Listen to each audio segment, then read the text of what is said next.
Hello NEET aspirant, I warmly welcome you another catch up video. आज हम biology में day 20 से 23 के बीच में अगर आपका कुछ मिस आउट हो गया है तो आप इससे फटाफट कैचअप कर सकते हैं। चलिए देखते हैं आज के बेहतरीन 10 सवाल। पहला क्वेश्चन बायोमोलिक्यूल्स चैप्टर से, जहाँ पे इंजाइम एक्टिविटी के बारे में, फैक्टर्स अफेक्टिंग इंजाइम्स के ऊपर क्वेश्चन पूछा गया है।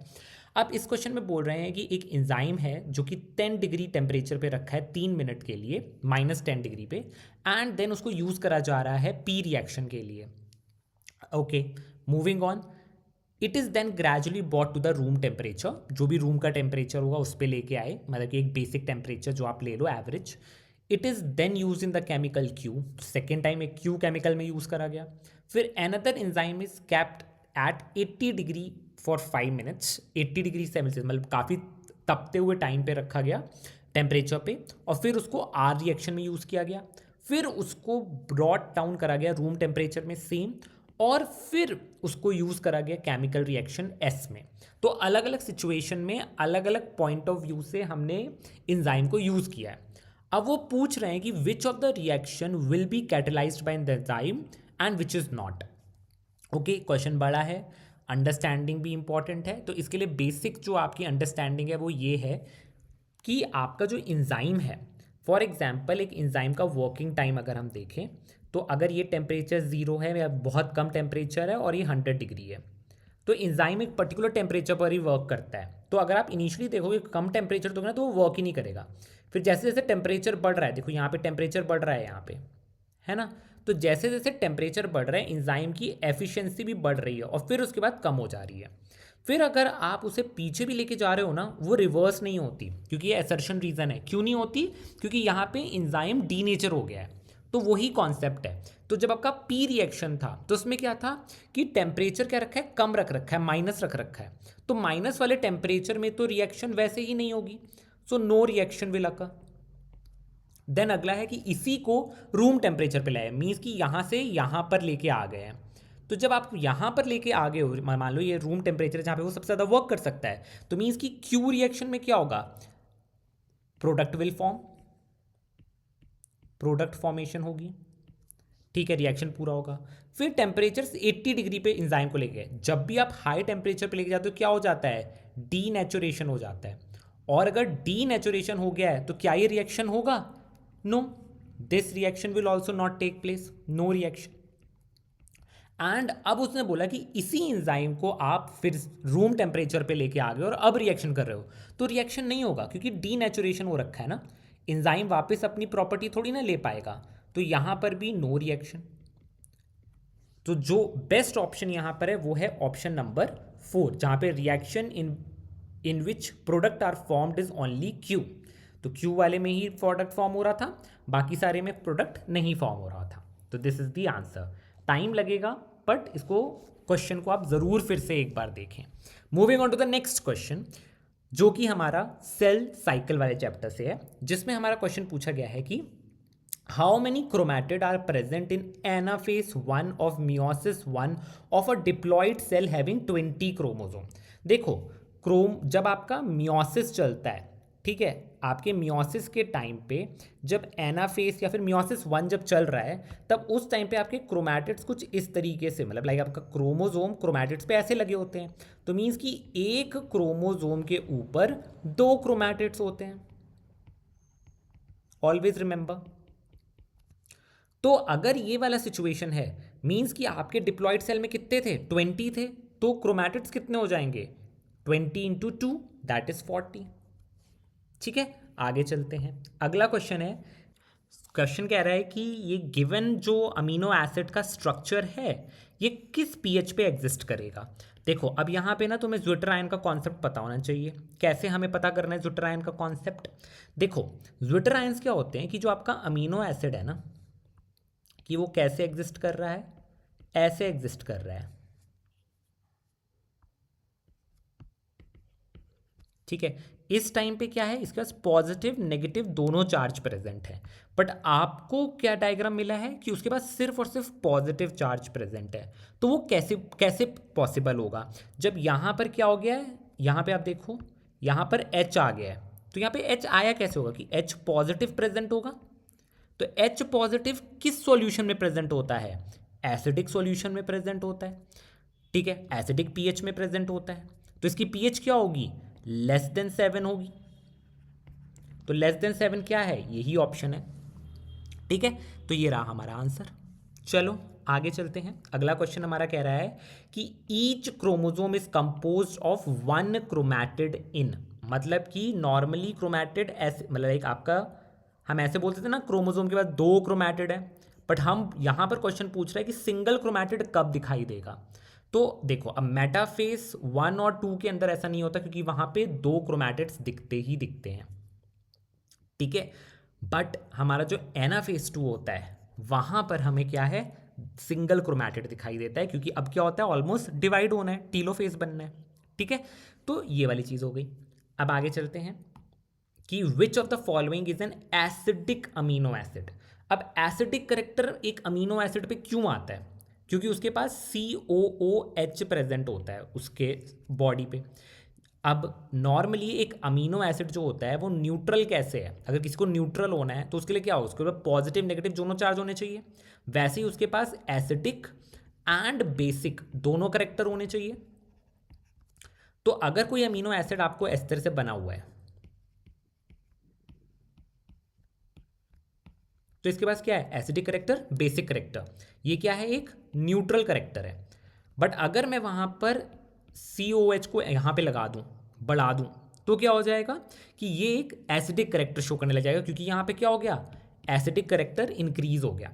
तो अब देख लो, जिस भी डायग्राम में आपका एसिडिक करेक्टर इंक्रीज दिख रहा है, ए वाले में देखो यहाँ पर एक एसिड है, एक बेस है, बाकी ये तो मिथाइल है, तो यहाँ तो कोई एसिडिक करेक्टर नहीं दिखाई देगा।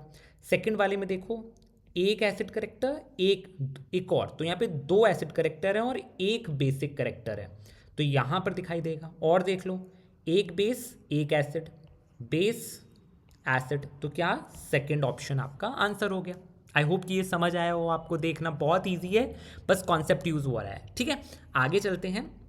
ये क्वेश्चन जहाँ पे टाइम कंज्यूमिंग क्वेश्चन आ जाता है, तो ये क्वेश्चन में क्या है कि आपको बताना है कि हर आपको क्या दिख रहा है यहाँ पे।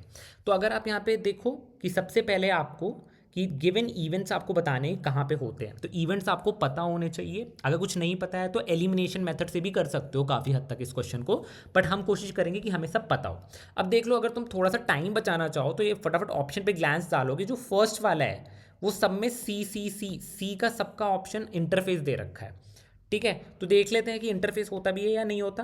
तो ये क्या कह रहे हैं कि सेंट्रोमेयर्स, सी ऑप्शन, DNA रेप्लिकेशन, तो DNA रेप्लिकेशन तो एस फेस ऑफ इंटरफेस ही होता है, तो ये तो इंटरफेस ही होगा, ठीक है। मैं तो तुम्हारा टाइम मतलब बच जाएगा वहाँ पे, मत देखना, तो यहाँ पे मैं तुम्हें बता दे रहा हूँ। बाकी ऑप्शंस देखते हैं। फिर कह रहा है ये वाला, ए से शुरू करते हैं, centromere split, chromatid separate and move to the opposite poles, chromatid are now called chromosomes. ये कब दिखता है, ये एनाफेज में दिखता है, ठीक है। Moving on to the second one, chromosome clustered at opposite poles, deconcentration of the chromosome, reappearance of this structure. ये कब दिखाई देता है, आपको टीलोफेज पे दिखाई देता है। Then spindle fiber attached to the kinetochores and the chromosomes are arranged at the equatorial plates. Equatorial plates पे कब दिखाई देते हैं, सबसे बड़ा मेटाफेस करेक्टरिस्टिक है ना। और लास्ट वाला देख लेते हैं, कंडेंसेशन ऑफ क्रोमोसोमल मटेरियल, तो ये कब होता है, ये प्रोफेस पे होता है। तो आपका ए का देखो, सी तो आपका सेम ही है, प्रोफेस देख लो, प्रोफेस ई में आ रहा है, एक तो यहाँ लिखा हुआ है, एक यहाँ लिखा हुआ है, यहाँ और यहाँ लिखा हुआ है, तो ये दोनों तो गलत हो गए। अब मेटाफेज देख लो, ये भी दोनों में लिखा हुआ है। एनाफेज देख लो कि वो ए है या बी है, ए है हमारा, तो ऑप्शन नंबर 1 हो जाएगा। चलिए आगे चलते हैं अगले क्वेश्चन पे। अगला क्वेश्चन कहता है, ये ग्राफ दे रखा है आपको, ठीक है। इस ग्राफ के बेसिस पे आपको इफेक्ट ऑफ टेम्परेचर बताना है at the rate of reaction at which the enzyme biological washing powder removes the fruit juice stains. अब फ्रूट जूस में क्या होता है, ठीक है, उसमें एक तो आपके पास सेल्यूलेस होते हैं, प्रोटीएज होते हैं, और इन्हीं को ही हमें ख़त्म करना होता है, यही हमारे वॉशिंग पाउडर में प्रेजेंट होता है। अब बताना है कि टेम्परेचर का क्या इफेक्ट होगा।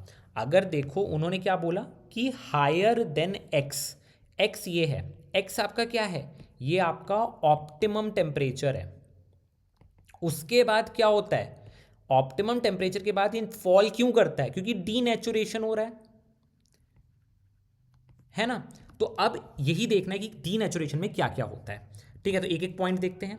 Bonds are broken between R group of the amino acid in the polypeptide chain of the enzyme. Yes, जब बॉन्ड्स टूटें, क्योंकि हायर टेम्परेचर हो रहा है तो बॉन्ड स्टेबल नहीं रहेगा, वो टूटेगा ही टूटेगा। तो एंजाइम किसके बने होते हैं, प्रोटीनीशियस। तो पॉलीपेप्टाइड चेन की बात हो रही है, तो दिस इज करेक्ट। सेकेंड है, there are many collisions between enzyme and substrate. क्या ऐसा हो रहा होगा कि बहुत सारे इंजाइम और सबस्ट्रेट कोलाइड कर रहे हो आपस में, इसी वजह से कम हो रहा है? नहीं, इंजाइम तो बच ही नहीं रहे ना, इंजाइम तो डिस्ट्रॉय होते जा रहे हैं। तो ये तो ऑप्शन नहीं होगा। ठीक है, moving on to the third one, the tertiary structure of the enzyme is altered. Of course tertiary structure and quaternary structure ही एंजाइम का वर्क करता है। पॉलीपेप्टाइड अगर टूट रहा है तो वो अनस्टेबल हो रहा है, तो उसका स्ट्रक्चर भी अनस्टेबल होगा। तो this is also correct. And fourth option क्या है, the shape of the active side and the substrate are no longer compatible और कॉम्प्लीमेंट्री। क्यों नहीं कॉम्प्लीमेंट्री रहेंगे, क्योंकि भाई उसका स्ट्रक्चर ही खराब हो गया ना पूरा का पूरा। तो ये भी करेक्ट है। तो there should be the answer 1, 3 and 4, this third option. ठीक है, आगे चलो। आगे क्वेश्चन है हमारा कि from the following the correct appearance of chromosome at the beginning of the prophase of mitosis and the number of DNA strand in the chromosomes. ठीक है, अब देखो डी, सबसे पहले तो बिगिनिंग मतलब अपीयरेंस कैसी होगी। ठीक है, एक एक क्वेश्चन को टारगेट करते हैं क्योंकि दो क्वेश्चंस दे रखे हैं यहाँ पे। तो क्रोमोसोम की appearance beginning of the prophase of the mitosis, जब माइटोसिस शुरू होने वाली तो डीएनए क्या होता है, इंक्रीज हो जाता है। क्रोमोसोम नंबर वही रहते हैं, क्यों वो सेम रहते हैं, क्योंकि वो इस फॉर्म में प्रेजेंट होते हैं, जिससे डीएनए तो बढ़ गया, बट क्रोमोसोम तो हम सेंट्रोमेयर से नापते हैं ना, जो सेंटर वाला गोला गोला वाला पॉइंट है आपका, ये वाला। तो क्रोमैटिड तो दो हैं, बट वो हमारे पास एक ही रहता है क्रोमोसोम। तो दिखने में हमारे ऑप्शन में आइदर ये वाला होगा या ये वाला होगा, ये दोनों तो नहीं होने वाले। फिर बोल रहे हैं कि नंबर ऑफ डीएनए स्ट्रैंड्स, कोई क्रोमैटिड नहीं आपसे पूछ रहा, डीएनए स्ट्रैंड्स पूछ रहा है। तो स्ट्रैंड कैसे देखते हैं, तो बेटा ये एक स्ट्रैंड है, ये दूसरा स्ट्रैंड है, ये तीसरा स्ट्रैंड है और ये चौथा स्ट्रैंड है। तो कितने स्ट्रैंड हो गए, 4 स्ट्रैंड हो गए। तो this would be your answer, number of DNA strand. Chromatid अगर कोई पूछ लेता तो क्या होता है, एक एक्स्ट्रा। ठीक है, अगर कोई पूछ लेता कि क्रोमैटिड कितने दिखाई दे रहे हैं, नंबर ऑफ क्रोमैटिड, तो आप कहते हैं कि 2 दिखाई दे रहे हैं। ठीक है, तो ये भी याद रख लो, बहुत इंपॉर्टेंट है। अब चलते हैं हमारे अगले क्वेश्चन की तरफ, जो कि है कि isoelectric point at the pH is what, जिस पॉइंट पे ज्विटर आयन दिखाई देगा और उसका नेट चार्ज कैसा होगा, नेगेटिव, सॉरी नेट नेगेटिव नहीं, जीरो होगा। जीरो क्यों होगा, क्योंकि पॉजिटिव नेगेटिव दोनों चार्ज प्रेजेंट है ना ज्विटर आयन के ऊपर, तो दोनों चार्ज प्रेजेंट है, तो यही हो जाएगा कि नेट चार्ज 0। ऐसा दिखता है ना आपका ज्विटर आयन।